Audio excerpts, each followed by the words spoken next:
첫 번째, 세라핌. 한글 성경에서 스랍 또는 사랍이라고도 번역하고 있는 세라핌은 6개의 날개를 가진 불같은 천사들로 이사야의 환상에서 나타나며 거룩하시다 만군의 주님, 온 땅에 그분의 영광이 가득하다 라고 외치며 하나님을 찬양했다고 설명하고 있습니다. 이들은 주로 우리와 같은 하나님의 창조물들을 교화시키는 임무를 수행합니다. 이사야서 6장에서 세라핌 중 하나가 뜨거운 숯을 이사야의 입에 대어 그의 죄를 깨끗하게 함으로써 세라핌은 죄와 부정함을 정화하는 상징적인 역할도 합니다. 요즘 유행하고 있는 여자 아이돌 가수 르세라핌의 이름도 성경에 나오는 세라핌에서 가져왔다고 하죠. 하나님의 명령을 받고 인간을 찾아온 세라핌의 첫 마디가 두려워하지 말라 였다고 하여 두려움 없이 앞으로 나아가겠다는 의지를 보여주고자 이름을 르세라핌으로 지었다고 합니다. 세라핌은 하나님 앞에서 특별한 봉사와 경배를 수행하는 천사들입니다. 두 번째, 케루빔. 한글 성경에서 게룹이라고도 불리는 케루빔은 네 얼굴과 네 날개를 가진 천사로 에덴 동산에서 생명나무를 지키는 경비원 같은 역할을 했습니다. 케루빔은 하나님의 임무를 수행하는 중요한 천사들로 하나님을 섬기고 보호하는 강력하고 위험 있는 존재입니다. 아담과 하와가 쫓겨난 후 에덴 동산으로 다시 들어가지 못하게 막는 역할을 한 것으로 묘사되고 있습니다. 이동식 예배 장소였던 성막과 솔로몬의 성전에서 케루빔은 중요한 장식으로 사용되기도 했습니다. 에스겔서에서 케루빔은 하나님의 영광스러운 보좌, 즉 하나님의 차량을 운반하는 생명체로 묘사되기도 했습니다. 세 번째, 네피림. 하나님의 아들들과 인간의 딸들 사이에서 태어난 거인이나 영웅으로 묘사됩니다. 홍수전 지구에서 폭력과 부패를 일으킨 자들이며 이스라엘 사람들이 약속의 땅에 들어갔을 때 그들을 반대한 자들입니다.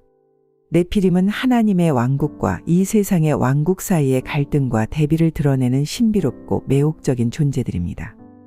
네피림에 대한 이야기는 성경에서 짧게 언급되지만 그들의 존재는 인류 초기 역사에 대한 흥미로운 상상력을 자극하는 부분입니다. 그들은 인간의 역사와 신성한 존재들 사이의 복잡한 상호작용을 상징하는 존재로 여겨질 수 있습니다. 네 번째, 주의천사. 하나님의 특별하고 신비한 사자로 여러 성경 구절에서 하나님의 현존과 행동을 나타내며 하나님과 그의 백성에 대한 계시와 구원의 상징이라고 묘사됩니다. 하지만 주의 천사에 대한 정확한 정체를 성경에서는 자세히 설명해 주지 않고 있습니다. 다만 성경에서 주의 천사에 대해 언급할 때마다 더 라는 표시를 하며 다른 일반적인 천사들과 구분을 짓고 있습니다. 그리고 그는 하나님처럼 말하며 하나님의 책임을 수행하는 것을 보아 아마 아바타처럼 하나님의 행동을 그대로 보여주는 현현이라는 주장도 있습니다.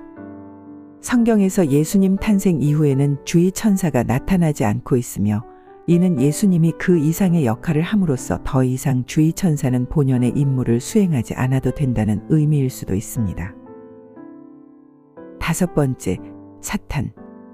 분노를 상징하며 하나님에게 대적했던 최초의 악마입니다. 사탄은 반항과 분노의 정신을 상징하며 악의 근원으로 자주 묘사되는 존재이고 우리에게도 가장 익숙한 악마입니다. 인간과 동물의 혼합된 존재로 이사야서를 보면 사냥이나 수염소처럼 묘사가 되는데 그건 예수를 따르지 않는 자들을 사냥이나 수염소로 비유한 것에서 착안한 사탄의 모습입니다. 레위기과 역대기에서는 염소 우상 또는 악마로 번역되기도 합니다. 7대 죄악에서 분노를 상징하는 악마를 특정해서 사탄이라고도 하지만 성경에 나오는 악한 자와 타락한 존재들을 통틀어서 모두 사탄이라고 부르기도 합니다. 여섯 번째, 레위아탄.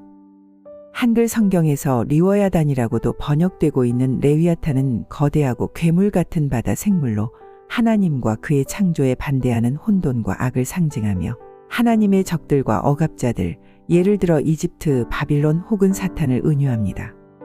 레위아탄은 오직 하나님만이 통제하고 이길 수 있는 하나님의 위엄과 주권을 드러내는 무서운 존재입니다.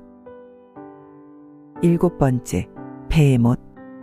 거대하고 강력한 육지 생명체로 욥기에 언급됩니다. 베헤못은 삼나무 같은 꼬리, 청동 같은 뼈, 산 같은 힘을 가지고 있으며 소, 코끼리 또는 하마와 비교됩니다. 이 존재는 하나님의 창조의 힘과 위대함을 상징하며 종종 하나님의 창조물 중에서 가장 강력한 것으로 묘사됩니다. 하지만 어떤 학자들은 베헤못을 고대의 대형 동물, 예를 들어 코끼리나 히포 같은 것으로 보기도 하며, 다른 이들은 그를 순전히 상징적으로 해석하여 하나님의 창조와 인간에 대한 메시지를 전달하는 도구로 봅니다. 8번째, 유니콘. 하나님이 창조하신 동물들의 힘과 사나움과 연관됩니다. 또한 하나님과 그의 백성들의 힘과 독특함의 상징으로 분리되고 승리적인 존재로 여겨집니다. 또한 인간이 이해하거나 포획할 수 없는 지혜와 이해에 대한 도전입니다. 유니콘은 신비롭고 경이로운 존재입니다. 사실 성경에서 유니콘이라는 용어는 특정 번역본에서만 나타나는데 구약 성경의 킹 제임스 버전에서 유니콘이라는 단어가 몇 차례 등장합니다. 이 동물은 현재는 멸종되었거나 실제로는 존재하지 않는 상상의 동물로 해석되기도 합니다. 유니콘이라는 단어의 사용은 번역 시대와 문화적 맥락에 따라 달라질 수 있습니다. 오늘날 대부분의 현대 성경 번역본은 유니콘 대신 야생소 또는 코뿔소와 같이 더 정확하게 설명되는 동물의 이름을 사용합니다. 이는 고대 텍스트를 현대 독자에게 더 잘 이해시키기 위한 노력의 일환입니다. 성경에서 유니콘에 대한 언급은 상징적인 의미나 특별한 교훈을 전달하기 위한 의미로 사용되었을 가능성이 큽니다. 성경 속에 나오는 이들 역시 하나님의 창조물이지만 우리와는 매우 다르게 생겼으며 특별하고 놀라운 능력을 지니고 있습니다. 수세기 동안 많은 사람들을 매혹시키고 전설이나 신화가 되어 전해지기도 하죠.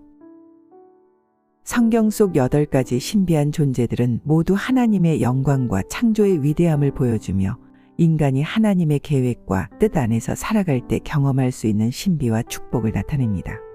각 존재는 하나님과 그분의 백성 그리고 이 세상과의 관계를 다양한 방식으로 탐구하고 해석하는 데 도움을 줍니다.